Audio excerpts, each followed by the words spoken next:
स्वयं अध्ययन करून एखादा घटक किंवा पर्टिक्युलर आशय याचं आकलन करून घेणं विद्यार्थ्यांसाठी जिकरीचं असतं. विद्यार्थ्यांचं लक्ष त्यामध्ये केंद्रित होईल का नाही यामध्ये बद्दल शंका असते. दुसरी महत्वाची गोष्ट आणखी एक लक्षात घ्या, का नुसतं पुस्तकातला आशय शिकवला म्हणजे अध्यापन संपलं असं होत नाही. पुस्तकाच्या आशयाबरोबर विविध संस्कार विद्यार्थ्यांवर करणं अपेक्षित असतात. त्यामध्ये विविध मूल्य रुजवण्याची गोष्ट असते, विविध समाजासाठी उपयुक्त असे घटक त्यांच्यामध्ये रुजवणं अपेक्षित असतं. त्याचबरोबर शारीरिक, मानसिक, बौद्धिक, आंतरक्रियात्मक हे सगळे विकास त्यामध्ये साधायचे असतात. म्हणून पुस्तकातून एखादी गोष्ट विद्यार्थ्याने शिकावी आणि त्या आधारे त्यांनी परीक्षा देऊन उत्तीर्ण व्हावं हे काही संयुक्तिक नसतं.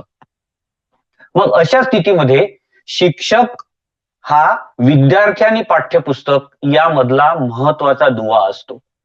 पाठ्यपुस्तकात जी गोष्ट आहे दिलेली ती गोष्ट विद्यार्थ्यांना अधिक